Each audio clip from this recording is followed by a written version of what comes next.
Hello everyone, welcome back to yet another video on psychology and more. I am Sharmishta Haldar, a final year M.Phil clinical psychology trainee at Amity University, Kolkata. I have also qualified JRF in the year 2023, and for the ease of understanding, I have divided the content into various sections. We'll get started with the first one. As you'd be knowing that entering this course is harder than it seems like, and M.Phil is actually discontinued in all other courses except ours, and the reason being it is a different thing. It is unlike other M.Phil, it is a practitioner model that is followed, and RCI has recognized us, and the name is soon going to be changed to M.Psy. A parallel course is running named PDCP, Professional Diploma in Clinical Psychology, which is like a one-year course and you become a licensed associate clinical psychologist, wherein if you do M.Phil you become a licensed clinical psychologist. And for both the programs the system is same, that is you have to sit for an MCQ round, and then if you qualify that you are called for an interview. When you qualified both, then you are into the course, and that's it. But it's quite competitive, as you know already. M.Phil is a little bit different from PDCP, and hence their timeline also varies. It's a 2-year course, and because the program is based on scientist practitioner model, you not only study, do research, but apply the knowledge in your clinical practice. And you steadily see that your skills are increasing and your clinical judgment is getting better day by day. So what I mean by clinical judgment is that this particular field is quite subjective in nature, and to unfold the truth you actually have to have better clinical judgment. So those who are experienced have more clinical judgment, and those of us who are learning, we are still developing and will develop throughout the throughout our professional life will develop. Now briefly, if I talk about that how part 1 and part 2, that is the 2 years are different from each other. So the first year is mostly about you training yourself, your supervisors training yourself on like how to do the diagnosis and the psychodiagnostic tools, assessment, getting a wholesome picture of client so that you understand their symptoms, their development of symptoms, maintenance of symptoms. Now part 2, when it comes to second year, it's mostly about applying the psychotherapeutic knowledge to help them alleviate the symptoms. So it's more psychotherapeutic oriented. Additionally, you have to conduct a research. Now for us, what happens is in the second year we choose a research, we conduct a research, we interpret, we submit, all in 1 year. So that is how it works for us. Okay, so I'll be sharing my very own experience about the beginning of the course, and because my M.Phil is going to be over in few months, so I have a fair knowledge as to what to expect and how the process unfolds. So when I was starting with the course, I was excited, confused, overwhelmed, anxious as to how do I serve through the process, but slowly I got accustomed to it. In our university, we were provided with theory classes first before we get to see the client. There are reasons for it, because they wanted us to brush up with the main clinical concepts, even deeper concepts. And they also taught us during that time the different psychological tests that are often used in our practice. Our head of the institute actually taught us how to take a case history in detail, like a very detailed case history, because he believes that that's where we can actually develop our clinical judgment. We can actually get to see that what kind of condition the client is coming up with. And because in India we mostly follow ICD-10, so we were getting accustomed to ICD-10 during that process.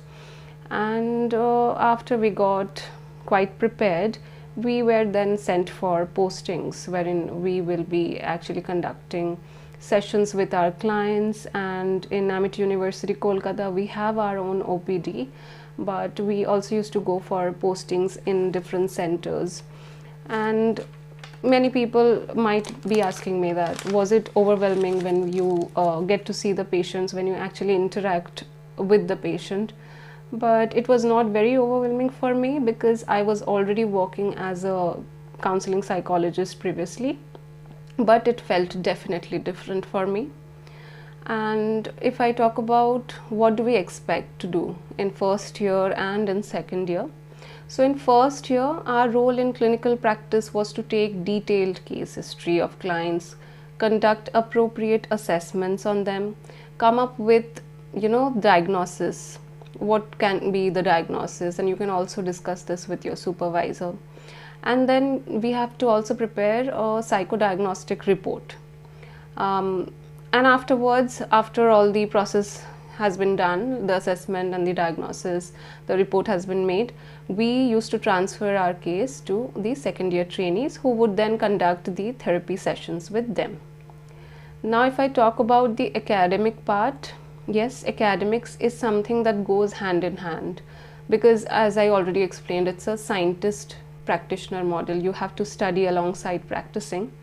So I'll just give an example to make it more clear, that let's say if I am assigned a case of psychosis, so I take a detailed case history, alongside I'm studying about it in detail, about the etiology, about the management, how the symptom develops, the prognosis, etc. And the case has to be discussed with a supervisor who is more experienced than you and who is going to guide you as to what kind of assessments can be done, to tap onto the clinical deficits, to get a wholesome clinical picture, and thereby to submit a report, to write a report about all the assessments that you have conducted, the findings.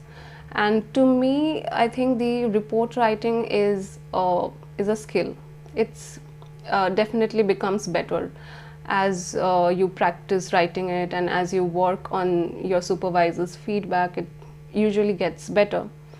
And apart from that, we also have and used to have seminars, therapy meets, and journal clubs. So seminar is basically we have to present on a particular topic by researching on it in detail. And research based, it has to be research based.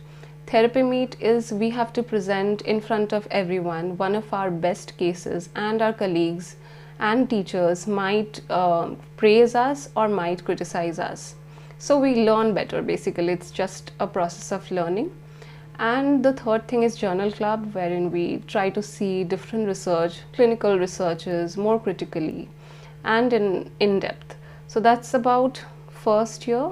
When we move to second year, our responsibilities increased, of course our skills too increased, and now our role in clinical practice is to provide therapy sessions to the client appropriately. So apart from studying what is already there in the syllabus, we also have to study now different types of therapies from different books. Because if we don't know the therapy properly, how do we apply that in the session? Now, different therapies need different books. So our supervisors guide us as to which book to follow for a particular patient, and what kind of therapy can work for them. So it's a lot of read work. You have to read a lot, because one size fits all thing doesn't work for therapy. The cases can be very different. Even like a single condition, the symptomatology of a single condition can vary from person to person. So it's not a one size fits all. So a lot of studying has to be done, discussed with the supervisor before doing it, and that's how we learn therapy. And apart from this, we also have to do the research. And for research, we only get second year, which is 1 year. I'm still conducting my research, so choosing a research, conducting a research, interpreting a research, submitting a research, all has to be done in this time limited window. So it is of course a lot of work, but when there's passion, I guess, I think things can be possible. We can definitely put more effort, more time into this if this really matters to us. And to me, it's worth of the time, the effort that I'm giving into. It's worth, because after completing the course, I think consequences are amazing to me, and I'll be discussing that in a while. Oftentimes, I see our parents being concerned about the job aspect after completion of M.Phil, but I can assure you that the job aspect after completion of the course looks fairly good to me, not that bad for us. Many of my seniors are actually working at different reputed institutes. Some have their independent practice, and some are teaching in different universities. So it looks fairly good to me. Their pay is also good. And if I talk about myself, I have the plan to enroll myself into PhD program right after this. I don't want my JRF to be wasted. Junior Research Fellowship is something that less people get, so I would like to upgrade my research skill using that. And I would also like to be called as Dr. Sharmishta Haldar soon, so why not a PhD? And alongside, of course, I'll be practicing as a clinical psychologist part-time. Maybe if I am allowed, of course. Practice makes us perfect, so we shouldn't be like away from the practice for too long. So I hope that I have covered most important details of the course, and if you have any other questions regarding what to expect as a trainee, you can definitely comment them down, and I would be definitely answering all the questions. And if there's a lot of questions, then I can make a different video on it. And I'll be seeing you soon with another video. Let me know if you like it and share it with your friends and colleagues who might be helped with this video. I'll see you soon in another video, and stay safe. Bye bye for now.